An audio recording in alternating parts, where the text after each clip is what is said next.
ಎಲ್ರಿಗೂ ನಮಸ್ಕಾರ. ನಾನಿವತ್ತು ಒಂದು ರುಚಿಕರವಾದ ಕಾಯಿ ಚಟ್ನಿ ಮಾಡೋದನ್ನು ತೋರಿಸ್ತೇನೆ. ಇಲ್ಲಿ ಒಂದು ಪ್ಯಾನಿಗೆ 1/4 ಸ್ಪೂನಷ್ಟು ಮೆಂತ್ಯವನ್ನು ಹಾಕ್ಕೊಂಡಿದ್ದೀನಿ.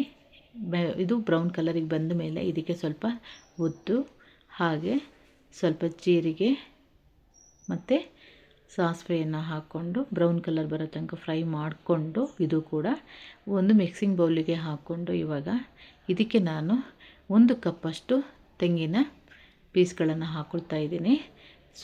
ಸ್ವಲ್ಪ ಖಾರದ ಪುಡಿಯನ್ನು ಹಾಕ್ತೀನಿ, 1/4 ಸ್ಪೂನು, ರುಚಿಗೆ ತಕ್ಕಷ್ಟು ಅರಿಶಿನ, ಅದಾದಮೇಲೆ ಸ್ವಲ್ಪ ಧನಿಯಾ ಪೌಡ್ರನ್ನ ಕೂಡ ಹಾಕ್ಕೊಂಡಿದ್ದೀನಿ.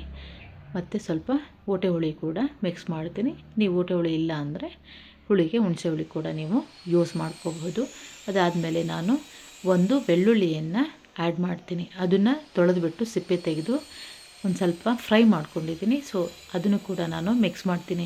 ಇಲ್ಲಿ ತುಂಬ ಟೇಸ್ಟ್ ಬರೋ ಕಾರಣ ಮೆಂತ್ಯ ಮತ್ತು ಬೆಳ್ಳುಳ್ಳಿ ತುಂಬಾ ಟೇಸ್ಟ್ ಆಗಿರುತ್ತೆ. ನಾವು ಮಾಮೂಲಿ ಮಾಡ್ತೀವಲ್ವ ಕಾಯಿ ಚಟ್ನಿ, ಅದಕ್ಕಿಂತ ಎಷ್ಟು ಚೆನ್ನಾಗಿರುತ್ತೆ. ನೀವು ಇದನ್ನು ಇಡ್ಲಿ, ದೋಸೆ, ಚಪಾತಿ, ಆಮೇಲೆ ರೈಸು, ರಸಮ್ ಜೊತೆಯಲ್ಲೂ ಕೂಡ ಯೂಸ್ ಮಾಡ್ಕೋಬೋದು. ತುಂಬಾ ಟೇಸ್ಟಿಯಾಗಿರುತ್ತೆ. ನೋಡಿ, ಇವಾಗ ರುಬ್ಕೊಂಡಿದ್ದೀನಿ, ಈ ಥರ ಬಂದಿದೆ. ನೀವು ಒಂದು ವಾರ ಇಟ್ಕೊಂಡು ತಿನ್ನಬೇಕು, ಜಾಸ್ತಿ ದಿನ ಇಟ್ಕೊಂಡು ತಿನ್ನಬೇಕು ಅಂದರೆ ನೀವು ಕೊಬ್ಬರಿ ಕೂಡ ಯೂಸ್ ಮಾಡ್ಕೋಬೋದು. ಬಟ್ ನಾನು ಈ ಥರ ಮಾಡಿದ್ದೀನಿ ಅಂದರೆ ಇವತ್ತು ಒಂದೇ ದಿನ ಯೂಸ್ ಮಾಡ್ಕೊಳ್ತೀನಿ.